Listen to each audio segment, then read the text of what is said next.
নমস্কার বন্ধুরা, আর একটা নতুন ভিডিওর সাথে আপনাদের সবাইকে জানাই স্বাগত।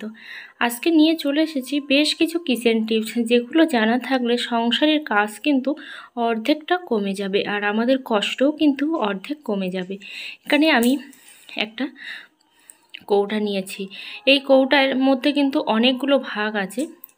এর প্রথম যেটা আমি রাখছি সেটা হলো হলুদ।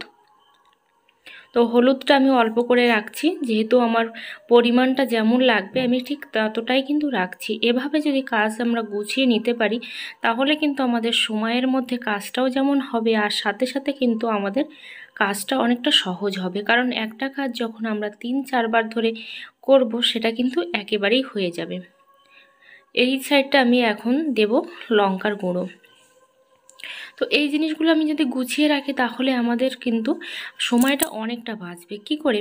আমি যদি আলাদা আলাদা পাত্রে জিনিসগুলো রাখি তাহলে কিন্তু 5টা থেকে 6টা কৌটা হবে, আর সেগুলো কিন্তু মাঝে মধ্যে খুঁজে পেতেও কিন্তু প্রবলেম হয়ে যায়। তো এরকম ধরনের কৌটার মধ্যে যদি গুছিয়ে রাখা যায় বিশেষ করে, তাহলে কিন্তু যেমন রান্নার সময় কোনো রকম অসুবিধা হয় না খুঁজে পেতে, আর সাথে সাথে কিন্তু অনেক দিনের কাজ একসঙ্গে কিন্তু করে নেওয়া যায়। যেহেতু চিনি আমরা তরকারিতে খুবই অল্প পরিমাণে খাই, তার জন্য কিন্তু আমি অল্প পরিমাণে চিনির দানাটা এখানে দিলাম। তো পরিমাণ অনুযায়ী কিন্তু রাখতে হবে। আমি মিনিমাম 10 দিনের মতো রাখছি এখানে, কারণ একটার সঙ্গে আরেকটা যখন মিক্সড হয়ে যায় তখন দেখতেও খারাপ লাগে আর সেটা ভালোও লাগে না। তো সেই জন্য আমি 10 দিনের মতো করেই কিন্তু রেখে দিচ্ছি। এইটা শুধু আমি আপনাদেরকে দেখাচ্ছি তাই নয়, এটা কিন্তু আমার কাজের সুবিধার জন্য আমি কিন্তু করে রাখছি। কারণ আমি যেহেতু উনুনে রান্না করি সকালবেলা, তো সেই জন্য আমার একটা করে জিনিস নিয়ে যেতে কিন্তু খুব প্রবলেম হয়, খুব ছুটোছুটি করতে হয়। তো সেই জন্য আমি কিন্তু এই ধরনের কৌটার মধ্যে পরিমাণ মতো প্রায় 10 দিনের মতো করে কিন্তু আমি রেখে দিই। তো তাতে করে আমার একবারেই কিন্তু কাজটা হয়ে যায়, আমার কষ্টটা কিন্তু একেবারেই কমে যায়। কারণ এই জিনিসগুলো রাখার ফলে আমার কিন্তু ঝাল খুঁজতে হয় না, লবণ খুঁজতে হয় না, এটাই কিন্তু হয়। পরের যে টিপসটা শেয়ার করব সেটা হলো একটা খালি আমি কৌটা নিয়েছি এখানে। এই কৌটার মধ্যে কি কি রাখবো সেটাই এখন দেখাচ্ছি।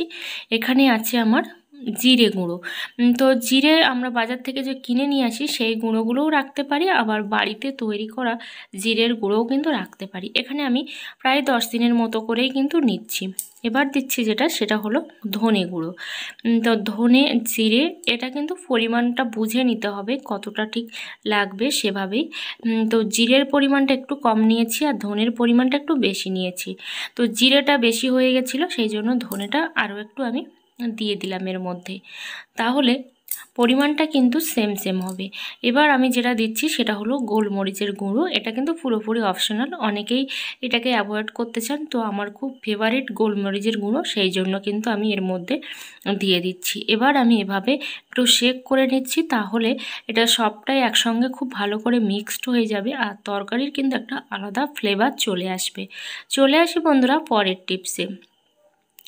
বাজার থেকে এরকম প্যাকেট করে কিন্তু অনেক কিছুই কিনে নিয়ে আসি, সেগুলো যদি প্যাকেটে করে রাখি আর সেইভাবে যদি খাওয়া শুরু করি, একটা সময় দেখা যায় পিঁপড়ে ভর্তি হয়ে যায়, ইঁদুরে কেটে ফেলে। তো সেই প্রবলেম কিন্তু প্রত্যেকেরই ফেস করতে হয়। আবার অনেক সময় খুঁজেও পাওয়া যায় না, পোকাও লাগে। তো এইগুলো যদি একটু বুদ্ধি খাটিয়ে একদিন কাজ করে রাখা যায় তাহলে কিন্তু অনেক দিন পর্যন্ত কিন্তু বসে খাওয়া যায় কোনো রকম টেনশান ছাড়াই। এবার আমি ডালগুলো এই কৌটার মধ্যে ভরে দিচ্ছি। অবশ্যই সাদা কন্টেনারে ভরলে ভালো হয়, কারণ বাইরে থেকে দেখলে বোঝা যায় যে এর মধ্যে কি আছে। কারণ খুলে খুলে দেখাটা কিন্তু পসিবল হয়ে ওঠে না। অনেক সময় সেই সময় কিন্তু নোংরাও লেগে যায় বা এর মধ্যে পোকাও হয়ে যায়, কারণ আমরা বাইরে থেকে যেহেতু বুঝতে পারি না সেই জন্য। চলে আসি বন্ধুরা পরের টিপসে। অনেক সময় খেয়াল করে দেখবেন যে এরকম ব্যাট বা ফুচকা যাই আনি না কেন সেটা যদি প্যাকেটের মধ্যে রেখে দিই মিনিমাম 10 থেকে 12 দিন, তাহলে কিন্তু সেটা আস্তে আস্তে কালো হয়ে কিন্তু একটা র্যাশ জমে যায়। দেখতেও তো খারাপ লাগেই, সাথে সাথে কিন্তু আমরা খেতেও পারি না, ফেলেও দিতে হয়। তো সেই জন্য কিনে নিয়ে আসা জিনিস হোক আর বাড়ির জিনিস হোক, যেগুলো আমরা পয়সা দিয়ে কিনে নিয়ে আসছি বা আমাদের খাওয়ার কাজে লাগবে, এরকম যদি কন্টেনারে ভরে রাখা যায় তাহলে দীর্ঘদিন যেমন ভালোও থাকে, সাথে সাথে আমাদের কষ্টটাও কিন্তু কমে যায়। তো বাজার থেকে যে জিনিসগুলো আমরা সবজিগুলো বা অন্যান্য জিনিসগুলো কিনে নিয়ে আসি, তারপরে কিন্তু ক্যারি প্যাকেট জমা হয়ে যায়। তো সেই ক্যারি প্যাকেটগুলো যদি এখানে সেখানে আমরা ফেলে দিই বা কোনো ডাস্টবিনে ফেলে দিই, তাহলে সেখানে কিন্তু আস্তে আস্তে একটা স্তর জমে যায়। আর আমরা সবাই জানি যে কখনোই প্লাস্টিক কিন্তু পচে না। তো সেই জন্য হয় পুড়িয়ে দিতে হবে, আর না হলে এই জিনিসগুলো আবার কিন্তু অনেক কাজে লাগে। ঘরের বা ফ্রিজের মধ্যেও কিন্তু অনেক কিছু ভরে রাখতেও কাজে লাগে। সেই জন্য আমি সব প্লাস্টিকগুলো একটার মধ্যে কিন্তু ভরে রেখে দিয়েছি। তাতে করে আমি খুব সহজে যেমন প্লাস্টিকগুলো খুঁজেও পাবো দরকারের সময়, আর সাথে সাথে কিন্তু অগোছালোও থাকবে না ঘরটা। খুব সহজে সব কিছু কিন্তু হাতের মুঠোয় চলে আসবে। কারণ ফ্রিজে জিনিস রাখতে গেলে অবশ্যই কিন্তু প্লাস্টিকের প্রয়োজন পড়ে। আমরা প্রত্যেকেই কিন্তু বাড়িতে যখন সাবানটা ইউজ করি, তারপরে কিন্তু সাবানের এই খাপগুলো কিন্তু ফেলে দিই বা প্যাকেটগুলো কিন্তু ফেলে দিই। তো এগুলো কিন্তু ভুলেও ফেলবেন না, কারণ এগুলো থেকে বেঁচে যেতে পারে অনেকগুলো টাকা। তো সেটা কিভাবে, সেটা কিন্তু অবশ্যই বলবো।